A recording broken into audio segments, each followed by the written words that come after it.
Bonjour à tous, on se retrouve dans l'atelier pour poursuivre nos travaux. Vous savez que ce qu'on essaie de faire ici, c'est de se nourrir de l'état de la recherche sur la persuasion pour découvrir des techniques, pour découvrir des stratégies, pour faire de meilleurs discours et pour créer du meilleur contenu. Je vous ai trouvé un article, j'ai trouvé assez récent et donc je voulais partager ma lecture de cet article avec vous. Alors, il s'appelle La technologie ajoute des nouveaux principes à la psychologie de la persuasion, preuve de l'éducation en santé.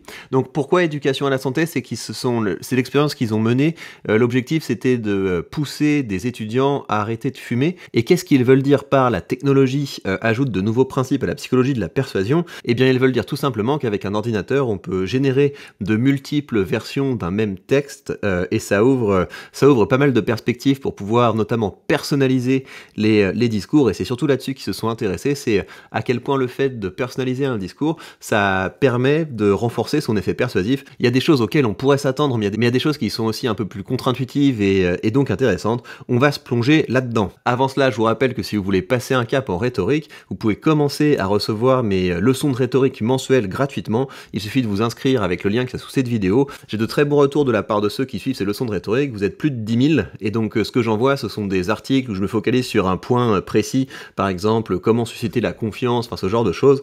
Et je développe à la fois en m'appuyant sur ce que je peux trouver dans la théorie, mais également en m'appuyant sur mon expérience de création de contenu. Et l'objectif, évidemment, c'est d'arriver à des recommandations concrètes, des outils, des stratégies que vous allez pouvoir utiliser directement. J'ajoute qu'en ce moment, quand vous vous inscrivez à ma newsletter mensuelle, dans le mail qui confirme votre inscription que vous recevez juste après, je vous ai mis une offre de bienvenue qui vous permet de rejoindre ma formation qui s'appelle les nouveaux Pro Gymnast Matha pour une fraction de son prix habituel. Et qu'est-ce que c'est les nouveaux Pro Gymnast Matha? C'est, vous savez, les Pro Gymnast Matha, ce sont les 10 exercices de rhétorique antique qu'on utilisait pour devenir un orateur, pour être capable de structurer ses idées, pour être capable de persuader, pour être capable de développer toutes les compétences qui permettent de prendre la parole en public. Ces exercices antiques, je les ai retestés, je les ai adaptés, et sur certains points, je les ai améliorés. Et donc, en suivant cette formation, vous pouvez développer les compétences clés pour passer un cap en rhétorique, tout ce qui concerne donc être capable de mieux structurer ses idées,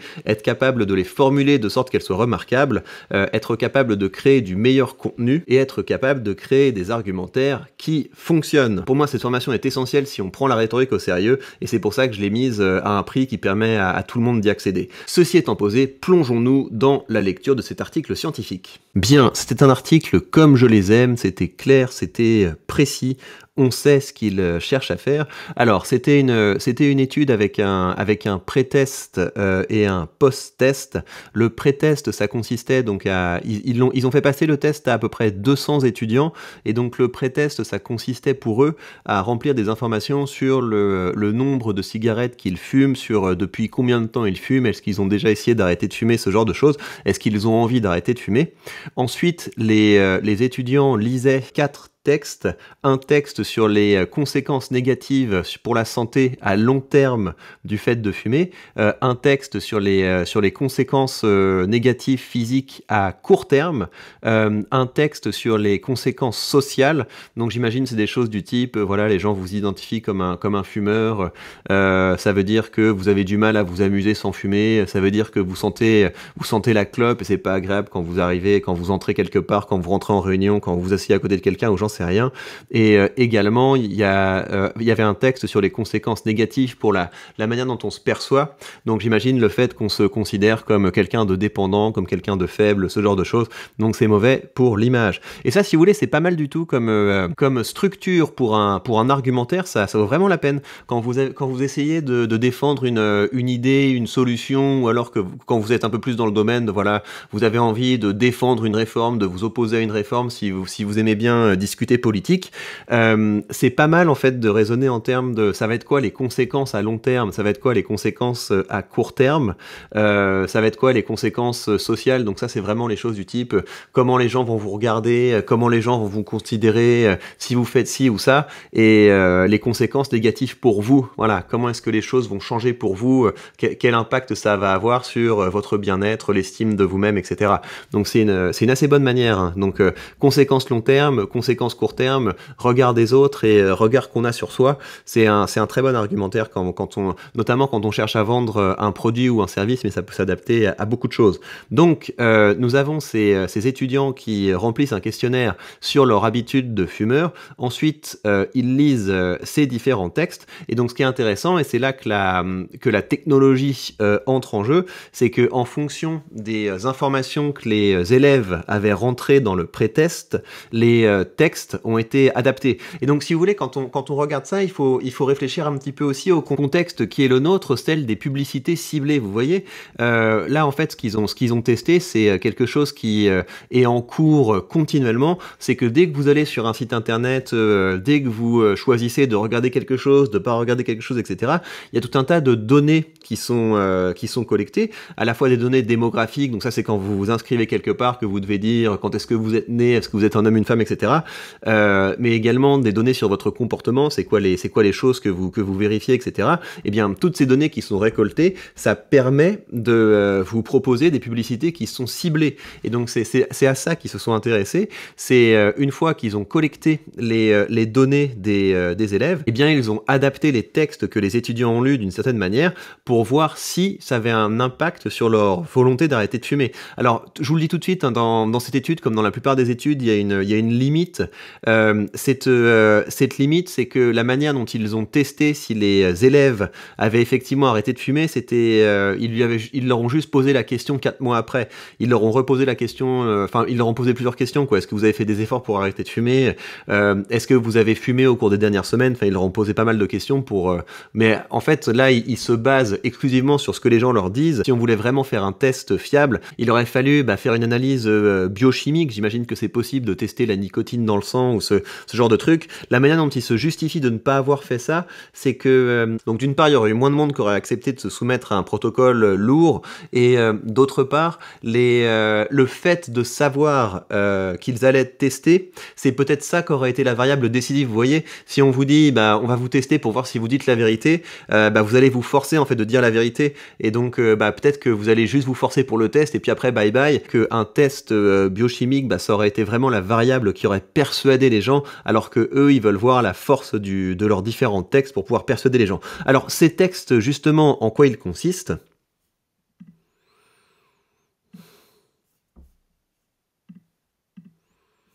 Alors, on a donc 4 versions de ce texte, de ces textes. On a des étudiants qui ont été confrontés à la version standard, et donc la version standard, c'est vous avez juste des textes informatifs où ils vous détaillent les conséquences long terme, court terme, etc., comme on l'a vu. La condition personnalisée, ça, c'est-à-dire qu'ils ont intégré dans les textes des choses assez précises, du type le prénom de la personne. Donc oui, machin, vous fumez, machin truc, etc. Donc ils ont intégré le nom. Ils ont intégré également le fait du type vous avez dit que vous étiez un fumeur qui fumait 10 cigarettes par jour, etc. Donc c'est quelque chose de très reconnaissable en fait. Les gens voient en lisant le texte que on a pris en compte leur situation particulière. Vous avez la condition adaptation, donc ça c'est quelque chose qui ressemble un petit peu, si vous voulez, aux données démographiques, c'est-à-dire qu'on va pas dire le nom des gens, on va pas dire des choses aussi précises que vous fumez tant par jour, vous voulez arrêter de fumer, etc. On va faire des choses du type les femmes, voilà. Si c'est une femme qui a rempli le questionnaire, on va lui parler des risques pour la santé des femmes. Si c'est un homme, on va lui parler des risques pour la santé des hommes. Donc on est vraiment sur des choses qui sont de l'ordre de la démographie. Donc si vous vous représentez des pubs qui pop comme ça sur votre écran, la condition d'adaptation c'est, je sais pas, vous voyez les trucs du type, oui, les hommes nés avant 1985 peuvent bénéficier de cette réduction d'impôt, et donc ça c'est la condition adaptation. Donc on est vraiment sur la démographie, et dans la condition personnalisée, ça va être des trucs du type, dis donc Jean-Pierre, toi qui habites dans le Perche, est-ce que ça te dirait de rencontrer des camionneurs chauds de ta région? Ouais, c'était le meilleur exemple que je pouvais trouver. Enfin voilà, vous avez l'idée. Vous avez une condition neutre où les textes sont informatifs. Vous avez une condition personnalisée où les gens ont vraiment l'impression qu'on leur parle parce qu'on a pris en compte par exemple leur nom ou leurs habitudes. Vous avez une condition d'adaptation où en gros c'est tellement général que les gens n'ont pas tellement l'impression qu'on s'adresse à eux. Et finalement, vous avez une condition feedback. Et la condition feedback, qu'est-ce que c'est? C'est-à-dire qu'on reprend des choses qui relèvent de leur comportement. Donc Donc je vous donne des exemples de voilà, les gens qui lisent ça ont l'impression qu'on a vraiment pris en compte leur situation individuelle. Donc c'est pas seulement qui ils sont, c'est ce qu'ils font, si vous voulez. C'est des choses du type au regard de vos réponses, il apparaît que vous sous-estimez les dangers de fumer, ou alors des choses du type vous ne ressentez pas encore les effets de la cigarette, cela vient du fait que vous n'êtes pas un gros fumeur. Voilà, donc les gens voient que quand ils ont rentré des informations, ces informations ont été prises en compte pour adapter la réponse. Voilà, donc ça ce sont les différentes conditions, et la question évidemment c'est quelle configuration de texte va déboucher sur le plus grand effet persuasif, persuasion définie encore une fois en termes de est-ce que les gens vont décider d'arrêter de fumer à la suite de la lecture de ce texte. Et donc là, vous avez les résultats. Donc là, ce que vous avez, c'est le pourcentage de gens qui ont décidé d'arrêter de fumer à la suite du texte. Là, vous avez le pourcentage de la condition standard. Là, vous avez la condition personnalisée. Là, vous avez l'adaptation. Là, vous avez la condition feedback.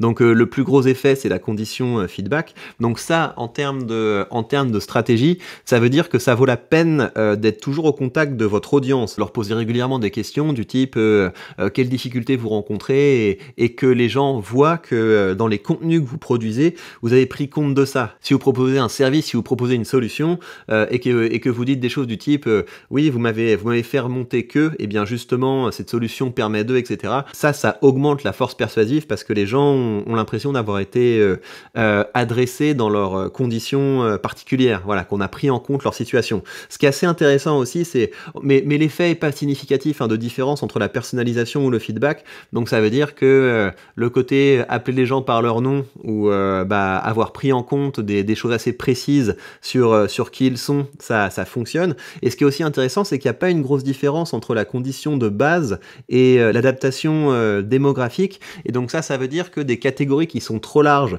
du type quand on s'adresse à vous au regard de votre âge, ou quand on s'adresse à vous au regard de votre genre, c'est un peu trop générique pour qu'il y ait un effet persuasif. Alors la dernière chose qui me semblait intéressante, c'est que dans le pré-test, ils ont également vérifié à quel point les étudiants qui passaient l'expérience comprenaient comment ça fonctionne, si vous voulez, comment ça fonctionnait le fait de pouvoir adapter comme ça automatiquement un texte. Et ce qui est intéressant, c'est que même les élèves qui comprennent très bien ce qu'ils étaient en train de faire, qui comprennent très bien comment ça fonctionne, ça n'a pas enlevé l'effet. Donc c'est assez intéressant, ça veut dire que vous pouvez très bien comprendre la manipulation qui a eu lieu, donc le fait qu'on a rentré certaines informations pour que le texte pour que vous ayez l'impression que le texte s'adresse vraiment à vous, ça enlève pas l'effet. Donc le fait qu'on connaisse les ficelles ne diminue pas la force de cette technique. Et bien voilà pour ce nouvel article, j'espère que ça vous a intéressé.